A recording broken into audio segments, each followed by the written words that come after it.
వ్యవసాయ రంగానికి ఇది ఒక మైలురాయి. హార్టికల్చర్, ఆయిల్ పామ్ సాగు తెలంగాణలో 12.12 లక్షల ఎకరాల్లో ఉద్యాన పంటల సాగు ద్వారా 53.06 లక్షల మెట్రిక్ టన్నుల ఉత్పత్తి జరుగుతూ ఉంది. రాష్ట్రంలో ఆయిల్ పామ్ సాగును ప్రోత్సహించేందుకు oil palm area expansion under national mission on edible oils పథకం కింద ఆయిల్ పామ్ సాగు రైతులకి అవసరమైన సహాయం అందిస్తాం. 2024-25లో రాష్ట్రంలో 1 లక్ష ఎకరాల ఆయిల్ పామ్ సాగు చేసేలాగా లక్ష్యంగా పెట్టుకున్నాం. ఇప్పటికే 77,857 ఎకరాలకి రిజిస్ట్రేషన్ జరగగా 23,131 ఎకరాలకి అనుమతులు కూడా ఇవ్వటం జరిగింది. వచ్చిన మొత్తం రిజిస్ట్రేషన్లకి ఈ నెలలోనే ప్లాంటేషన్ మరియు డ్రిప్ అనుమతులు కూడా ఇవ్వాలని లక్ష్యంగా పెట్టుకున్నాం. నాణ్యమైన విత్తనాలు లభిస్తేనే రైతుకు సరైన దిగుబడి వస్తుంది. గత ప్రభుత్వ పాలనలో రాష్ట్ర రైతాంగం నకిలీ విత్తనాల వల్ల పూర్తిగా నష్టపోయారు. రైతాంగం అప్పులు తెచ్చి పెట్టిన పెట్టుబడి నకిలీ విత్తనాల కారణంగా మొత్తం వృధా అవుతుంది. మా ప్రభుత్వం నకిలీ విత్తనాలను అరికట్టేందుకు కృత నిశ్చయంతో ఉంది. నకిలీ విత్తనాలను అరికడుతూ నాణ్యమైన విత్తనాలు రైతులకు అందించే దిశగా చర్యలు తీసుకుంటున్నాం. రైతులకు నష్టం జరిగే ఎటువంటి చర్యలను మా ప్రభుత్వం సహించదు. హార్టికల్చర్కు బడ్జెట్లో 737 కోట్ల రూపాయలు ప్రతిపాదిస్తున్నాం. పశుసంవర్ధక శాఖ పాడి పశువుల పెంపకం గ్రామీణ ప్రజానికానికి ఎంతో ఆర్థిక పుష్టిని ఇస్తుంది. పాలు, మాంసం, గుడ్లు ప్రజానికానికి పోషణ అందించడంతో పాటు అదనపు ఆదాయం ఇస్తాయి. ఇతర అనుబంధ రంగాలైన చేపలు, గొర్రెలు, కోళ్ల పెంపకం ఎంతోమందికి జీవనోపాధి కల్పిస్తాయి. ఈ రంగం గ్రామీణ ప్రాంతాల్లో ఉపాధి కల్పిస్తూ అభివృద్ధిలో కీలక పాత్ర వహిస్తుంది.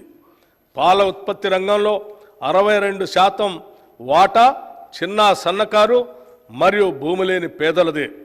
వారు రాష్ట్రంలోని పశు సంపదలో 70% వాటా పొంది ఉన్నారు.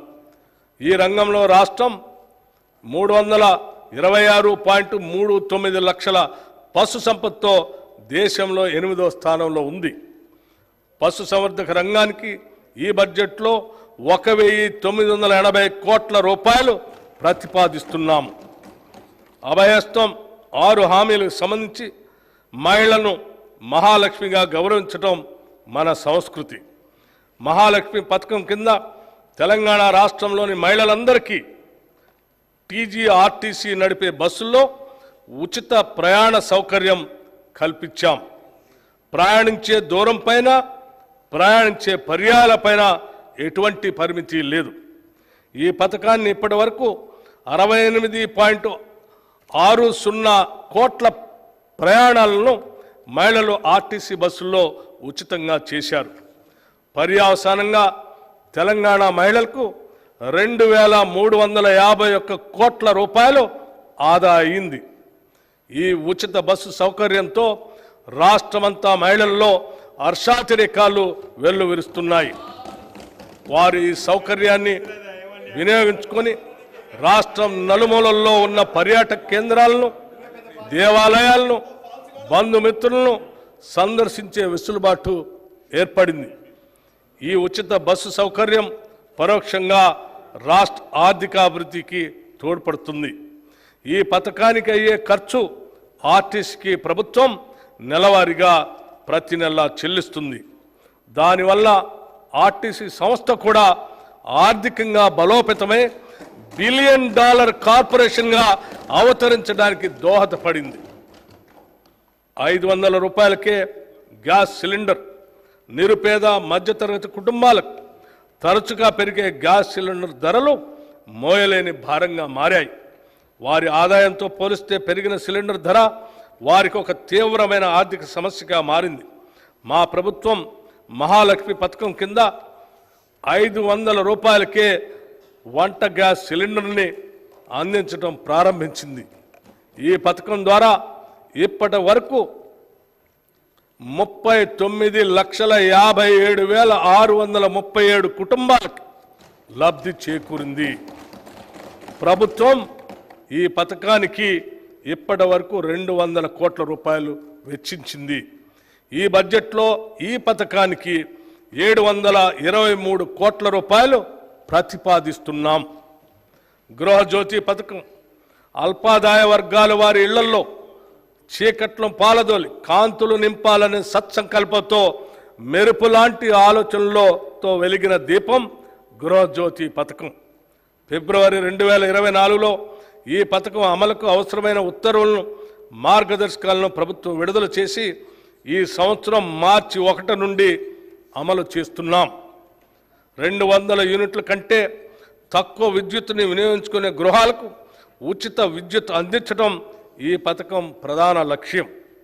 ప్రజాపాలన ప్రజాసేవ కేంద్రాల ద్వారా వచ్చిన దరఖాస్తులను స్వీకరించి అర్హులైన వారందరికీ ఈ ఉచిత విద్యుత్ పథకం అమలు చేస్తున్నాం. ఈ పథకం కింద అర్హులైన లబ్ధిదారులకి డిస్కంలు 0 బిల్లులు అంటే 0 బిల్లులు జారీ చేస్తాయి. ప్రభుత్వం ఈ బిల్లుల మొత్తం ఛార్జీల్ని డిస్కంలకి చెల్లిస్తుంది. మార్చి 1వ తేదీ నుండి 2024 నుండి గృహజ్యోతి 0 బిల్లులు జారీ ప్రారంభమైంది. ఈ పథకం 15 జూలై నాటికి 45,81,676 ఇళ్లలో వెలుగు జిలుగులు నింపింది. గృహజ్యోతి పథకం కింద జూన్ వరకు అందించిన విద్యుత్కు గాను డిస్కంలకు ప్రభుత్వం ఇప్పటి వరకు 583.05 కోట్ల రూపాయలు చెల్లించింది. ఈ బడ్జెట్లో ఈ పథకానికి 2,418 కోట్ల రూపాయలు ప్రతిపాదిస్తున్నాం. ఇందిరమ్మ ఇళ్ళు రోటీ కపడా ఔర్ మకాన్లో మకాన్ ఎంతో మంది నిరుపేదలకు ఎండమావే. పూట గడవని నిరుపేదలకు గూడును సమకూర్చడం ప్రభుత్వ ప్రధాన కర్తవ్యం. గత ప్రభుత్వం నిరుపేదలకు ఆశలు కల్పించి వారికి ప్రభుత్వ ఇళ్లు కేటాయించకుండా వారిని దగా చేసింది. అసెంబ్లీ ఎన్నికల మేనిఫెస్టోలో పేర్కొన్న విధంగా మా ప్రభుత్వం ఇందిరమ్మ ఇళ్ళు అనే నూతన గృహ నిర్మాణ కార్యక్రమాన్ని ప్రారంభించి వారి ఆశలు నిజం చేసింది. ఈ పథకం ద్వారా పేదల ఇళ్లను కట్టుకోవటానికి 5 లక్షల రూపాయలు ఆర్థిక సహాయం చేయాలని అందించాలని నిర్ణయించాం. ఎస్సీ ఎస్టీ లబ్ధిదారులకి 6 లక్షల రూపాయలు చెల్లిస్తాం. 2024-25 ఆర్థిక సంవత్సరంలో ప్రతి నియోజకవర్గంలో కనీసం 3,500 ఇళ్ల చొప్పున మొత్తం 4,50,000 ఇళ్ల నిర్మాణానికి సహకారం అందించాలని నిర్ణయించాం. ఈ పథకం కింద నిర్మించే ఇళ్లు కనీసం 400 చదరపు అడుగుల విస్తీర్ణంతో ఆర్సీసీ కప్పుతో వంటగది టాయిలెట్ సౌకర్యం కలిగి ఉంటాయి. 2 పడక గదుల ఇళ్ల పథకం కింద పూర్తయిన ఇళ్లను త్వరలోనే కేటాయిస్తాం. పూర్తి కాని ఇళ్లను సత్వరమే పూర్తి చేసి మౌలిక వసతులు కల్పించి అర్హులకు అందజేస్తాం. ఈ గృహ నిర్మాణ పథకాలు పేద బడుగు వర్గాల సొంత ఇంటి కలను సాకారం చేసి వారి జీవన ప్రమాణాన్ని పెంచడానికి ఇదోతకంగా తోడ్పడుతుంది. ప్రజా పంపిణీ వ్యవస్థ మన దేశంలోని నిరుపేదలు తమ కడుపు నింపుకునేందుకు ప్రభుత్వ ప్రజా పంపిణీ వ్యవస్థ ద్వారా అందించే బియ్యం మరియు నిత్యావసర వస్తువులపై ఆధారపడి ఉంటారు. మన దేశంలో ఉన్న ప్రజా పంపిణీ వ్యవస్థ ప్రపంచంలోనే పెద్దది. అందుకే మన రాష్ట్రంలో గాడి తప్పిన ఈ వ్యవస్థను గాడిలో పెట్టేందుకు తగు చర్య